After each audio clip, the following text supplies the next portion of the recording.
Bonjour et bienvenue dans cette nouvelle exploration en profondeur. Aujourd'hui, notre plongée dans les archives nous emmène au tout début du XVIIIe siècle. Ouais, une période vraiment charnière. Exactement. Et la mission du jour, elle est particulièrement captivante. On va analyser comment un simple laboureur breton, un homme de la terre dont le quotidien était rythmé par les saisons, s'est soudainement élevé pour devenir le pilier juridique, moral et presque institutionnel de toute une famille. C'est ça. Le cadre temporel de notre analyse, il se situe entre 1725 et 1737. Et c'est la suite directe de notre grande série sur le destin de la famille Nio. Tout à fait. Et pour reconstituer ce puzzle avec précision, on s'appuie sur des sources primaires, fascinantes, notamment d'anciens actes de tutelle et des documents issus de la juridiction des Régères de Vannes. Des Régères de Vannes, oui. C'est une période où l'on voit le destin d'une famille basculer complètement. Et l'enjeu principal de cette période, la véritable bascule en fait, c'est que notre protagoniste, Giuliano, ne va plus se contenter de cultiver et de tenir une terre uniquement pour lui-même ou pour son foyer. Mhm. Il va littéralement devoir répondre pour la vie d'autres personnes devant la justice. Ah ouais, c'est un sacré changement. C'est le moment précis où l'usage rural traditionnel, cette coutume silencieuse et solidaire des champs, eh bien, elle ne suffit plus. Pour protéger les plus vulnérables face à un drame, il devient absolument impératif de faire appel au droit officiel. Ce basculement m'intrigue beaucoup. Parce qu'on imagine souvent, enfin pour quiconque s'y intéresse, on imagine le paysan du XVIIIe siècle comme étant un peu isolé de la machine judiciaire ou administrative, vivant en vase clos. C'est le cliché habituel, oui. Qu'est-ce qui force soudainement cette famille rurale à entrer dans ce système légal humain? Il y a un élément déclencheur précis? Oui, et c'est un élément d'une brutalité tragique. Nous sommes au cœur de l'hiver 1625. D'accord? Il faut s'imaginer la dureté de la saison en Bretagne à cette époque. Le froid, l'humidité, les maladies qui prolifèrent plus facilement. Ouais. Cet hiver-là va frapper mortellement la métairie de Trélémène. De Trélémène. Exactement. Pierre Lichon et sa femme, Jeanne Boussel, meurent coup sur coup, à très peu de temps d'intervalle. C'est terrible. Leur décès simultané laisse cette métairie, qui est un lieu de vie, mais surtout une unité de production économique essentielle, dans un vide abyssal. Bon, décortiquons un peu tout ça. Quand on parle d'une métairie laissée dans le vide à cette époque, qu'est-ce que cela signifie concrètement sur le terrain? Ce n'est pas juste une maison vide. Ce qui est fascinant ici, c'est de comprendre la vulnérabilité extrême que génère une telle situation dans la société de l'Ancien Régime. Mhm. Une métairie, c'est une exploitation agricole tenue en location. Cela implique un contrat, des redevances à payer aux propriétaires, des semences à préparer, du bétail à nourrir chaque jour. Donc un travail quotidien énorme. Absolument. Si les bras manquent, si la direction de l'exploitation disparaît, c'est la ruine immédiate. Le propriétaire peut reprendre ses terres et la famille perd tout moyen de subsistance. D'accord. Or, le drame ici, ce ne sont pas seulement les terres laissées sans bras, ce sont les personnes laissées sans protection.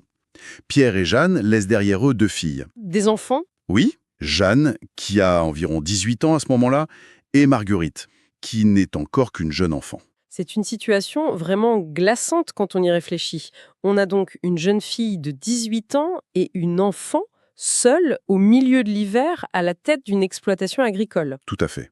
J'imagine que la solidarité entre voisins devait exister bien sûr, mais que face à un propriétaire terrien Ou ou face à la justice, oui. voilà, face aux impôts, un simple coup de main du village ne suffit pas. Exactement.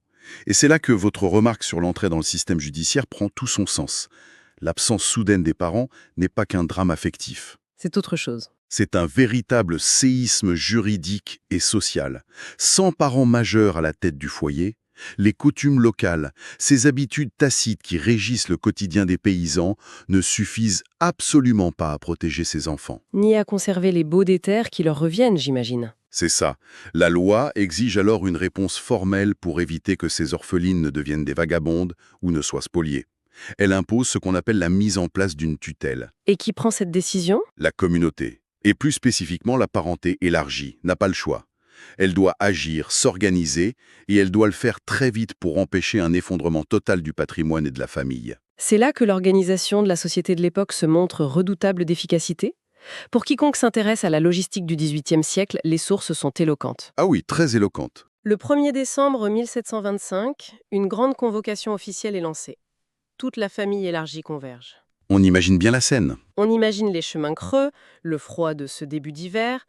Les documents nous montrent que les membres de la famille arrivent de plusieurs paroisses environnantes. Oui, On voit des gens venir de Tex, de Tréfléan et de Noyaux. c'est un sacré déplacement pour l'époque. C'est vraiment le rassemblement de toute la parenté, qu'elle soit de la lignée paternelle ou maternelle, pour tenir conseil et statuer sur le sort de Jeanne et Marguerite. Si l'on relie cela à une perspective plus large, ce conseil de famille est une institution fondamentale. Ce n'est pas une simple réunion informelle au coin du feu. Non, c'est très encadré. C'est un acte dicté par la coutume juridique de la province. Les parents assemblés engagent leurs propres responsabilités. Leur propre bien. Exactement. Si ils ne nomment personne ou s'ils nomment quelqu'un d'incompétent qui dilapide les biens des orphelines, la justice pourrait, à terme, se retourner contre eux. Ah oui, quand même. Ils ont donc un intérêt vital à trouver la bonne personne pour gérer cette crise. Et au milieu de cette grande assemblée venue de Tex, de Tréfléan et d'ailleurs, il y a Julien Niot. Notre Julien Niot. À cette époque, nos archives indiquent qu'il est laboureur à Calzac-Moulins. Il est présent aux côtés de sa femme, Bertrande Olichon, qui se trouve être la tante des 2 jeunes mineurs. Tout à fait. Jusque-là, tout semble logique. Mais voici où ça devient vraiment intéressant. Julien n'est pas le parent le plus proche par le sang. Ah non, pas du tout. Il n'est que l'oncle par alliance. Pourtant, l'Assemblée le choisit lui, à l'unanimité. Comment expliquer qu'on écarte des oncles directs ou des cousins par le sang pour confier cette responsabilité immense à un oncle par alliance? C'est une excellente question et la réponse se trouve dans la formulation même de l'acte de tutelle. Les greffiers de l'époque choisissaient leurs mots avec un soin méticuleux. Que disent les archives exactement? L'Assemblée désigne Julien Niot, et je cite directement le document, le connaissant le plus capable d'exercer ladite tutelle. Le plus capable. C'est une notion primordiale qui balaye beaucoup d'idées reçues sur l'Ancien Régime. C'est-à-dire? Dans ce monde rural, où la terre et la survie sont intimement liées, c'est la capacité réelle, la constance de l'homme, sa solidité de caractère et sa réputation de bon gestionnaire qui priment sur la généalogie stricte. C'est une distinction incroyable. On cherche avant tout la compétence. Exactement.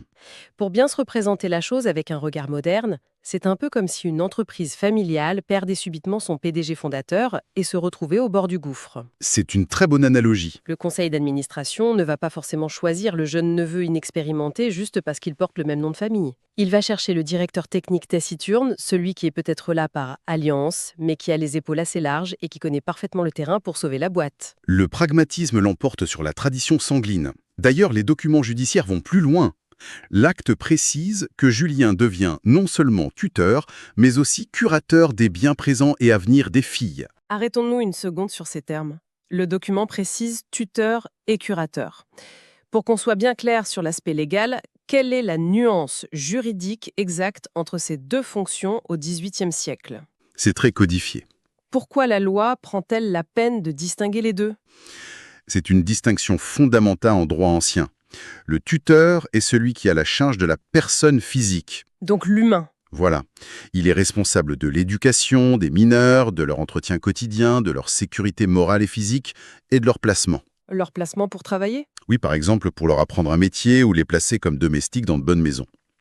Le curateur, en revanche, c'est celui qui a la charge exclusive du patrimoine. L'aspect financier. C'est une fonction purement économique. Il doit gérer les terres, payer les dettes laissées par les parents défunts, récolter les fermages, entretenir les bâtiments de la métairie de Trélémène et défendre les intérêts fonciers des filles lors d'éventuels procès. Ah, je comprends mieux. Donc confier les 2 rôles à la même personne, c'est lui donner les pleins pouvoirs, mais c'est surtout lui confier une charge écrasante. Un mandat colossal, en effet. Car il faut bien mesurer le pourquoi de cette décision judiciaire. Ce n'est pas de tout repos. Loin de là.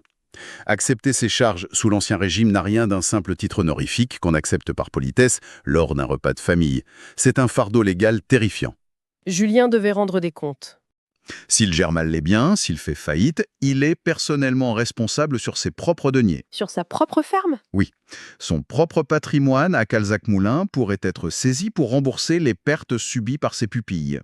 Du jour au lendemain, il devient la voie légale, le bouclier juridique de personnes qui, aux yeux de la société de l'époque, n'ont absolument aucune capacité d'action en justice. Sans lui, elles ne peuvent rien faire. Sans lui, Jeanne et Marguerite n'existent pas légalement pour signer un bail ou vendre une récolte. Il doit parler pour elles, négocier pour elles et préserver leur avenir au péril de ses propres finances. Ce niveau de responsabilité force le respect, surtout quand on sait que cet engagement ne va pas durer que quelques mois pour régler une succession, il va le tenir sur la durée. Une très longue durée? Faisons justement un saut dans le temps pour voir comment tout cela évolue. L'horloge avance, les saisons agricoles se succèdent sur les terres bretonnes, et nous voilà transportés en 1737. 12 ans plus tard. 12 longues années se sont écoulées, depuis ce fameux rassemblement glaçant de l'hiver 1725. Marguerite, qui n'était qu'une enfant lors du décès de ses parents, a bien grandi. Elle a désormais 23 ans. C'est une adulte. Son quotidien l'a amenée à quitter la ferme familiale pour travailler, ce qui était très courant. Les archives nous apprennent qu'elle est désormais domestique chez l'un de ses grands-oncles, Sébastien Le Sceau, qui vit au village de Ténénio. Et c'est là, à Ténénio, que la vie de Marguerite prend un nouveau tournant. Un événement joyeux, mais juridiquement très complexe, se prépare. Qu'est-ce que nous disent les registres? Ils nous indiquent qu'elle est, je cite, « recherchée en mariage par un certain Vincent Jarret ». C'est un homme bien établi, laboureur sur la paroisse de Tax. C'est a priori une excellente nouvelle, une belle perspective d'établissement pour une jeune orpheline. Mais nos sources révèlent un obstacle majeur sur la route de ce mariage. Et pas des moindres. À 23 ans, malgré son travail de domestique et sa maturité évidente, Marguerite est toujours considérée comme mineure par les lois de l'époque. On a du mal à l'imaginer aujourd'hui, mais quel était l'âge de la majorité légale? Cela soulève une question importante sur la conception de l'âge adulte autrefois. Sous l'Ancien Régime, l'âge de la majorité civile et matrimoniale était fixé à 25 ans. 25 ans. Avant cet âge, un individu, garçon ou fille, est réputé incapable de poser un acte juridique majeur seul. Si l'on relie cela à une perspective plus large, il est crucial de comprendre que le mariage, ce n'est pas du tout la simple union romantique de deux individus comme on la conçoit souvent aujourd'hui. Alors, qu'est-ce que cela représente exactement? Pourquoi la loi est-elle si stricte sur le mariage des moins de 25 ans? Parce qu'un mariage dans ces sociétés rurales engage bien plus que des sentiments. Il engage des terres, des lignées familiales entières, le transfert de dot et de très délicats équilibres économiques à l'échelle d'un village ou d'une paroisse. C'est une alliance économique avant tout? C'est l'acte social et patrimonial par excellence. Puisque Marguerite est mineure au regard de la loi, elle n'a pas la capacité juridique de consentir seule à cette union. Même si c'est un bon parti. Même si la proposition du laboureur Vincent Jarret est considérée par tous comme très avantageuse, si elle se mariait sans le consentement formel requis, le mariage pourrait être invalidé. Ah oui, carrément annulé. Elle pourrait être déshéritée de ses droits sur la métairie de Trélémène et l'homme risquerait des poursuites pour rapt. Ce mariage nécessite donc une autorisation extrêmement stricte, encadrée par le droit et contrôlée par les autorités. Ce qui nous amène à une nouvelle convocation officielle, une procédure fascinante qui se déroule le 15 juin 1737. Et cette fois, la scène ne se passe pas simplement dans la cour d'une ferme, mais devant une institution bien précise. La justice de l'époque. La juridiction des Régères de Vannes. Le terme apparaît plusieurs fois dans nos documents. Pourriez-vous nous éclairer sur ce point précis? Qu'est-ce que c'est exactement, les Régères? C'est un terme très spécifique à la justice d'Ancien Régime et particulièrement pertinent en Bretagne. Les régères désignent la juridiction temporelle de l'évêque. De l'évêque, donc l'Église. Exactement. Il faut imaginer que sous l'Ancien Régime, la justice royale n'est pas la seule à s'exercer. L'Église possède de vastes domaines et sur ces terres, c'est l'évêque qui exerce la justice civile et parfois criminelle. D'accord.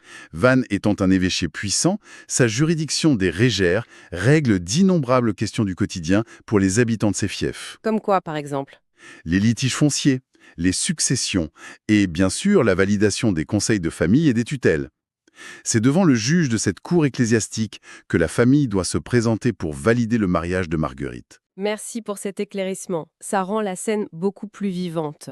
On a donc la parenté de Marguerite qui est de nouveau réunie comme 12 ans auparavant au cœur de l'hiver. Le même cercle familial. Leur mission cette fois, évaluer formellement devant le juge des régés si cette union avec Vincent Jarret est effectivement avantageuse pour Marguerite. Et au centre de cette assemblée solennelle, qui retrouve-t-on? Toujours le même homme. Julien Nillot. 12 ans après avoir accepté cette lourde charge à Técassers, malgré les récoltes, les soucis de sa propre ferme à Kelzac-Moulins, il est toujours là, fidèle au poste. Sa constance est remarquable. Le document officiel de l'époque est sans équivoque. Il mentionne que Marguerite se présente devant la cour et, je cite, « assistée et autorisée de Julien Nillot, son oncle paternel par alliance et son tuteur ». C'est véritablement lui la clé de voûte de cette union. Absolument. Sans sa signature et son approbation formelle devant la Cour, la procédure s'arrête net. Tout repose sur lui. C'est le moment de la résolution juridique.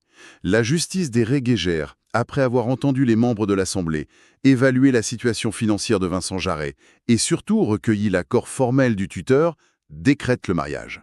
Décrète, c'est un mot fort. Le terme décrété est très fort, oui. Il donne à cette union la force et la protection absolue de la loi. Et c'est là qu'on réalise l'ampleur du travail accompli par Julien sur plus d'une décennie. Tout à fait. Ce qu'il faut retenir de cette scène devant les Régégères, c'est l'habileté et la constance de ce laboureur. Il a su s'adapter. Julien a su, pendant 12 ans, naviguer avec une incroyable justesse entre deux mondes. D'un côté, la coutume rurale, basée sur la parole donnée, le travail de la terre et la solidarité de voisinage. De l'autre, l'institution juridique pure et dure.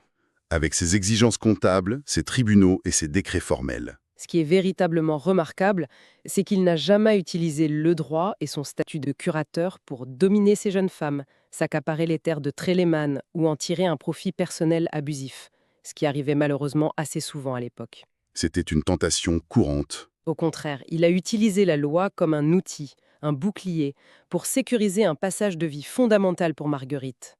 Il a empêché la rupture de la lignée, il a protégé le patrimoine et garanti l'avenir d'une enfant devenue femme, tout en respectant minutieusement l'ordre social en vigueur. C'est une trajectoire qui force indéniablement le respect. Quand on résume le parcours de cet homme à travers les actes que nous venons d'explorer, le contraste entre son point de départ et son point d'arrivée est saisissant. C'est une véritable ascension sociale et morale. D'un simple paysan à un laboureur qui travaillait sa terre au rythme des saisons à Calzac-Moulin, Julien Nillot s'est élevé, par sa droiture, sa compétence reconnue et sa fiabilité inébranlable, au rang de protecteur officiel d'une famille brisée. Il a assumé son rôle jusqu'au bout. Il n'a pas seulement tenu une charrue, il n'a pas seulement tenu des terres ou des baux agricoles, il a littéralement tenu pour les autres. C'est exactement ça. Il a endossé le poids juridique et moral de vie qui n'était pas la sienne pour leur garantir un avenir solide. C'est une très belle incarnation du devoir, de l'intégrité et de la résilience communautaire. Leçon d'histoire très concrète. D'ailleurs, notre exploration de l'univers de la famille Nillot et des structures sociales bretonnes ne s'arrête pas là. Lors de notre prochaine analyse, la chronique numéro 5, nous allons changer d'échelle pour aborder un sujet tout aussi crucial. On passe à un autre niveau. La prochaine plongée dans les archives ne portera plus sur la protection de personnes physiques ou sur des tutelles familiales, mais sur un tout autre défi, la gestion d'un espace commun, la fameuse lande. Un sujet passionnant et complexe. Que se passe-t-il exactement quand la pression démographique et économique monte sur ces immenses terres incultes qui sont vitales et partagées par tous les paysans du village? Comment réussir à tenir ensemble l'usage d'un territoire sans pour autant le diviser ni l'encloire de murs? C'est tout l'enjeu des formidables conflits d'usage que nous découvrirons très bientôt. C'est une excellente transition vers de futurs enjeux collectifs qui sont au cœur de l'histoire rurale. Mais pour clore définitivement l'analyse de ce parcours de tuteur aujourd'hui, j'aimerais proposer une dernière réflexion. Je vous écoute. Nous avons beaucoup parlé du cadre légal de l'Ancien Régime qui imposait à la famille élargie, comme à Julien, de prendre en charge les plus vulnérables. La justice forçait littéralement cette résilience communautaire. C'était une obligation. Aujourd'hui, notre droit moderne a profondément évolué. Il a totalement individualisé la propriété et l'existence juridique. Si un drame survient, c'est l'État, via des services sociaux anonymes, qui prend souvent le relais. L'oncle éloigné n'est plus forcé par la cour de risquer son propre patrimoine pour sauver ses neveux. C'est vrai que le système est différent. Cela soulève une vraie interrogation. En libérant l'individu des lourdes chaînes de la parenté élargie, notre système juridique moderne n'a-t-il pas, paradoxalement, rendu nos cellules familiales infiniment plus fragiles face aux accidents de la vie que ne l'était la famille de Marguerite en 1725? C'est une question vertigineuse sur le prix de notre indépendance moderne.